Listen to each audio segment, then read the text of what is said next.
If you've already found yourself thinking, why is this still so hard? Or why can't I just stick with it this time? I want you to stay with me today because this episode is not about pushing harder. It's about changing how change actually happens. Welcome to Mindset Medicine with Dr. Tanya Burfield, where science meets soul, burnout meets boundaries, and high achieving women finally stop performing and start healing. I am a resilience and transformation expert, nervous system strategist, and recovering overfunctioner just like you. This podcast is your sanctuary for breaking cycles, rewriting stories, and reclaiming your energy, your peace, and your power. Each week, we blend neuroscience, somatic practices, and spiritual truth to help you unlearn the noise and remember who you really are. You're not broken. You're breaking free. And this is your medicine.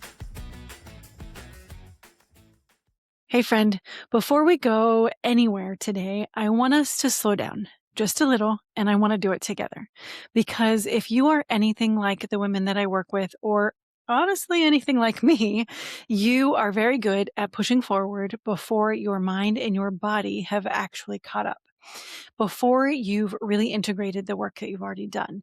And this matters right now because for a lot of women, this is the point in the year where the pressure starts to creep in, or the quiet disappointment maybe starts to creep in.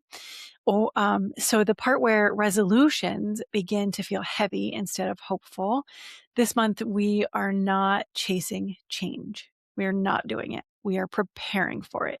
We are talking about why the self-criticism tied to resolutions just doesn't work, and how taking a different approach actually creates a lot more success instead of less.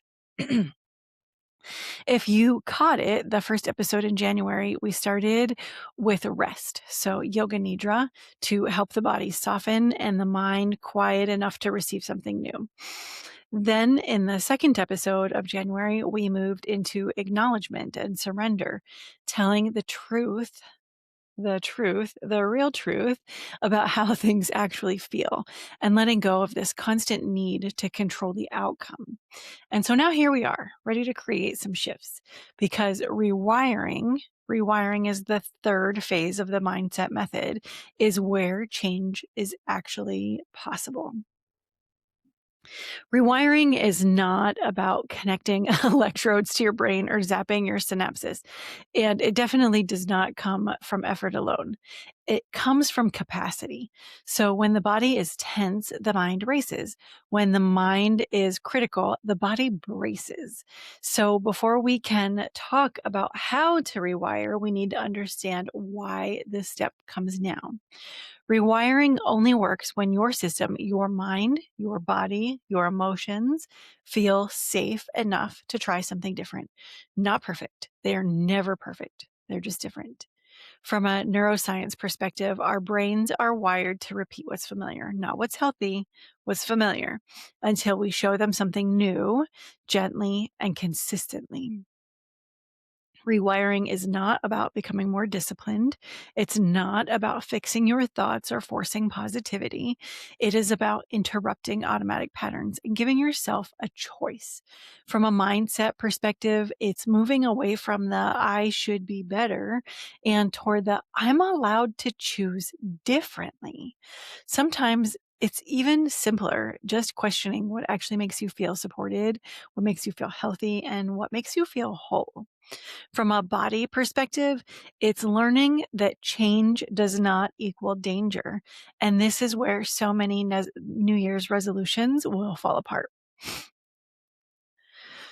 Here's the distinction that I really want you to feel. Resolutions are often built on self-rejection. There's an underlying message of, I'm not enough the way that I am. Intentions, however, are built on self-trust. They sound like, I am paying attention.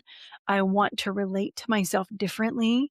I'm open to change without punishment. Rewiring, real rewiring, is teaching your mind and body that growth does not require shame. Did you hear me? Growth does not require shame. That's why intentions work where willpower burns out. And then I want to pause for just a moment because if this conversation resonates, if you're realizing how much of your life has been run on autopilot, this is exactly the work that I walk you through in the Radical Resilience book bundle.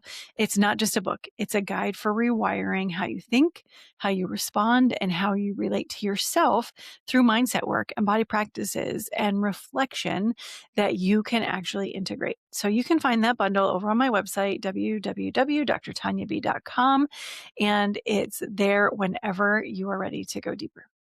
Okay, let's get going. So let's talk about autopilot.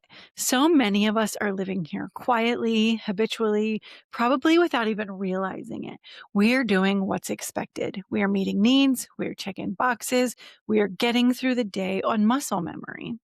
That's very little reflection. There is very little pause. There's almost no room to ask, is this actually working for me? Am I happy with this? Autopilot often looks like competence. It looks like productivity.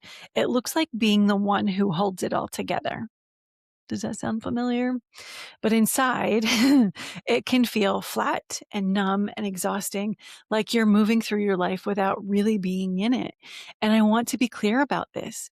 Autopilot is not a failure. It's not a personal flaw. It's not a mindset problem that you need to fix. It's a survival strategy. It's what the mind and the body do when life has required you to adapt, to perform, or push through for a long time. But that survival mode has a cost. When you live on autopilot for too long, you don't just lose energy, you lose connection to your body signals, connection to what you actually need, connection to what you want, feel, and desire. Life becomes something you manage instead of something you experience. And because survival mode is designed to keep you functioning, not flourishing, it doesn't ask whether something is sustainable. It only asks whether you can get through today. Survival works in the short term, but it was never meant to be a way of life. And here's where I want us to slow down because this is important. The answer is not to blow up your life. It's not to overhaul your routine or add another thing to your plate even. Rewiring doesn't ask you to do more. It asks you to notice more. It begins not with big decisions, but with small interruptions. Tiny moments where you step out of habit long enough to choose purpose. You're choosing on purpose. That's where real life change starts. Rewiring happens in micro moments, those tiny pauses when you choose awareness over reaction. So moments like maybe not stepping up and immediately fixing somebody's problem, letting silent just sit for a couple of minutes, choosing rest instead of proving, speaking to yourself with respect. Oh my goodness, that's such a big one. Speaking to yourself with respect. Each one is a signal to your system. It says, I'm safe to slow down. I'm allowed to choose. This is how the mind and the body will learn together. So let's talk about you for a moment, because mindset is not just thoughts, it's tone, it's pressure, it's expectation. If your inner voice is harsh, your body will stay guarded. If your inner voice softens, your body will follow. Rewiring your mindset does not mean hyping yourself up. It often means becoming less hostile towards yourself. And this is where talking about it isn't quite enough. You can understand all of this intellectually and still feel your body stay tight or braced. That's because mindset shifts don't fully land through thinking alone. They land when the body experiences something different. So before we move on, I want you to give yourself a moment just to practice this, not as an idea, but as an experience. We're going to slow down for just a second. We're going to take a breath. So take a long, slow inhale and a long, gentle exhale. Do that again.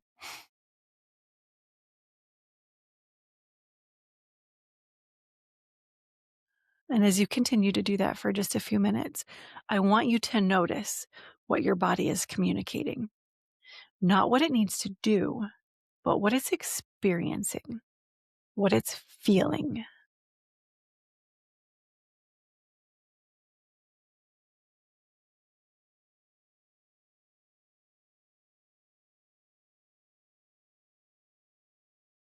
Ask yourself, what would support me right now? Right now. And listen, really listen.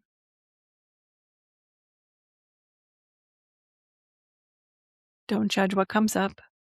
Don't rush to explain it away. Just notice. Take another deep breath. Now, here's the part that we often skip. Instead of asking, how do I fix this? Ask, what is one small way I can respond differently? Not perfectly, not even forever, just for this moment. That pause, that moment of listening and responding with respect is rewiring in real time. And if your mind wandered, that's okay. Noticing that is just part of the practice. Okay, so transformation does not come from big dramatic shifts. It comes from small, consistent movements or moments of choice. Each one of these teaches your mind and your body that change does not require force or punishment or self abandonment. This is how transformation begins quietly, steadily, sustainably. So this week, instead of setting a resolution, try this. Set an intention for how you will treat yourself when things get hard. Not how productive you will be, not how consistent you'll stay, but how kind and honest you'll be with yourself in this moment. That might just look like noticing a familiar negative thought and offering yourself a more supportive one. You don't need to force positivity. You're creating your space. And remember, if you want support with this work through the Radical Resilience book bundle or by bringing this conversation into your workplace or your organization, I want you to know that I'm available. I speak on burnout, resilience, mindset, and mind-body leadership for teams and organizations ready for change that actually sticks. You do not need to push harder.